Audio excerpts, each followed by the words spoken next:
O meu anjo da guarda saúda o seu anjo da guarda.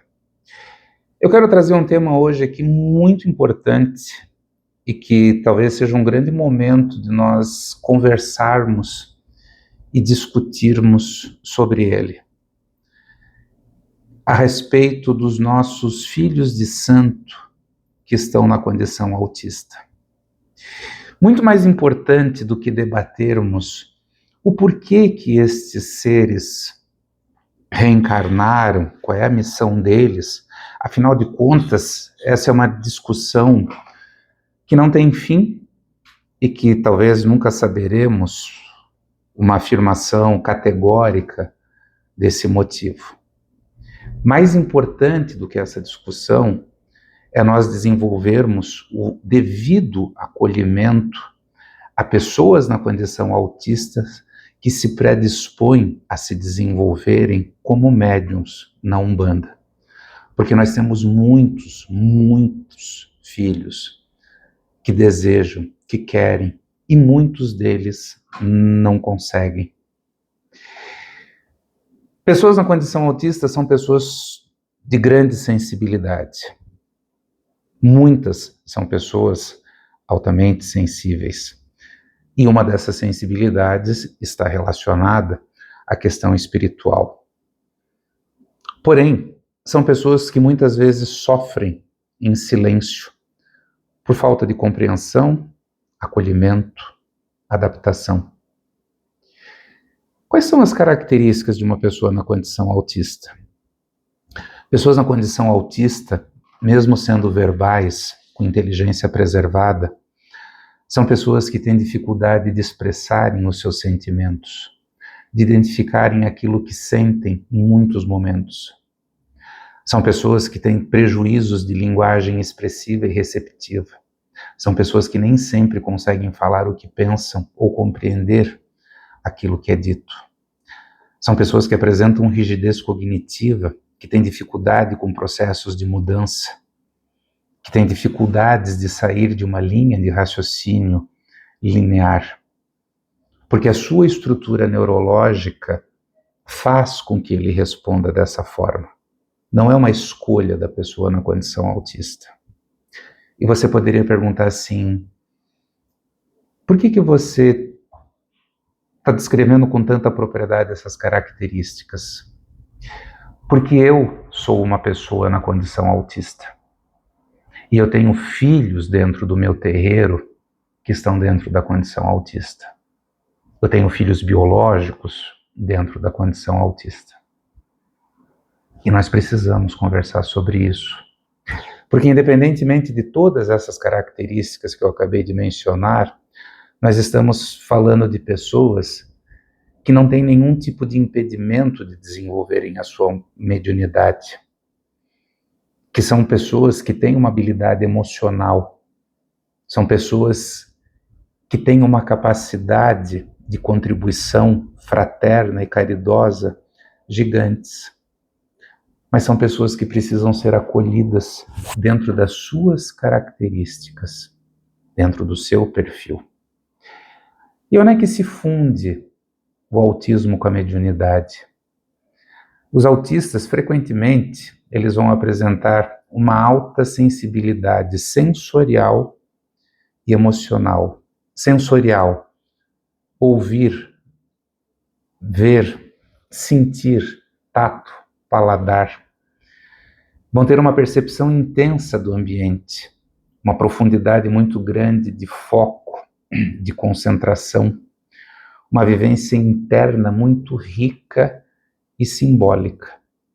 Porém, muitas vezes isso pode se perder, justamente pela dificuldade de decodificar a mensagem repassada, de não conseguir compreender adequadamente a vibração que está sendo sentida, por viver situações novas que gerem conflito dentro de si.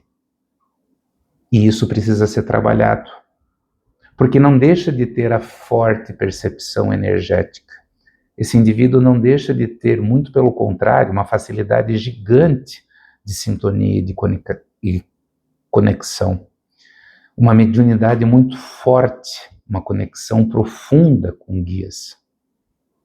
Mas isso precisa ser trabalhado e desenvolvido para que as suas características dentro da condição autista não tornem essas informações conflitantes, desregulem e desequilibre.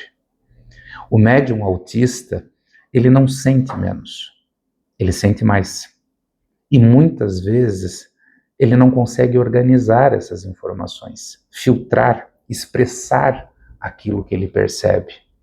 E aí que vem o dado fundamental do pai e da mãe de santo se colocarem à disposição de desenvolverem como tem que ser desenvolvido este filho dentro das suas características. Quais são as principais dificuldades dentro do terreiro? O som alto. Imagina um autista numa gira de erê. Como é? Então, o médium, ele muitas vezes ele vai precisar ter um abafador de ruídos e não tem nenhum tipo de problema. A mediunidade dele não vai ser afetada. Os cheiros, hipersensibilidade olfativa é um outro fator. Luzes, a movimentação constante, a proximidade física excessiva.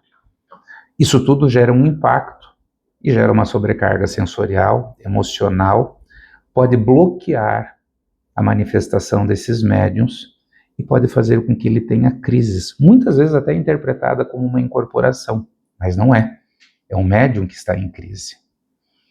Ordens, comandos, correções também geram muita desorganização interna. E aí vem uma coisa fundamental, é a maneira de falar. Parênteses, você não deve fazer isso com nenhum filho de santo seu, nunca.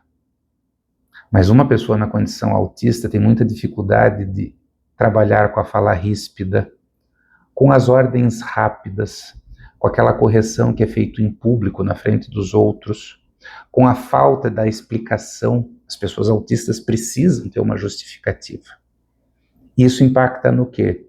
Vai gerar confusão, vergonha, travamento e um sentimento de inadequação espiritual. Ele não vai se sentir pertencendo. Rituais e rigidez.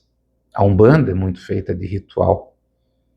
E uma pessoa na condição autista precisa de previsibilidade, precisa de uma sequência clara, estruturada. E não custa nada para o dirigente, para o pai, para a mãe de santo, sentarem com os seus filhos e pautarem com eles aquilo que vai acontecer. Não impor uma mudança abrupta, porque isso dá choque, isso gera ansiedade, isso gera medo, e isso gera uma desorganização mediúnica muito grande. Não é uma falta de fé, é uma diferença. Não é uma resistência espiritual, não é uma fraqueza mediúnica, não é obsessão, não é desinteresse, não é falta de preparo, é neurodivergência. É uma espiritualidade que não está recebendo a devida humanidade para ser trabalhada. O que isso tudo provoca? Isso tudo provoca um contingente muito grande de pessoas que buscam o terreiro, que se colocam à disposição de trabalharem e de se desenvolverem, e logo em seguida deixarem o terreiro, irem embora, porque se sentem incapazes, inadequados, não pertencentes e não aceitos diante das suas características. E isso não pode acontecer. O que precisa ser feito? A pessoa na condição autista, ela precisa de uma forma de fala direta, explicada, detalhada. Evitar ironias, porque pessoas autistas não entendem ironias. Explicar os processos, por mais óbvio que possa parecer para você, isso não é óbvio para uma pessoa na condição autista. Antecipar para essa pessoa os processos de mudança que vão acontecer. Organizar o espaço do terreiro, permitir pausas, ter um espaço de regulação para o seu médium que está na condição autista, flexibilizar os estímulos quando possível, respeitar os limites sensoriais e, fundamentalmente, ter um desenvolvimento mediúnico individualizado. Cada médium na condição autista tem um tempo. O corpo responde de uma forma diferente. Não adianta querer comparar, não adianta querer forçar a incorporação, querer desenvolver dentro de uma hierarquia, quando esse médium não está preparado. E ter uma parceria entre a espiritualidade e a saúde mental. Psicoterapia não atrapalha a mediunidade. Muitos desses pacientes precisam de medicamento, e isso também não atrapalha a mediunidade. É o quantum de energia químico que esse médium precisa para ter qualidade de vida. Lembrando que nós somos corpo, mente e espírito. E cada um que atue no seu quadrado, sem ninguém botar o dedo naquilo que é do outro. Não adianta você falar para o seu filho de santo que é bobagem a terapia e a medicação e você não acolhê-lo. Esse é o pior remédio que você pode dar para o seu filho dentro da condição autista. E lembre-se, fundamentalmente, a Umbanda, ela nasce do acolhimento, da escuta, do respeito às dores humanas. Os escravos nos ensinaram isso.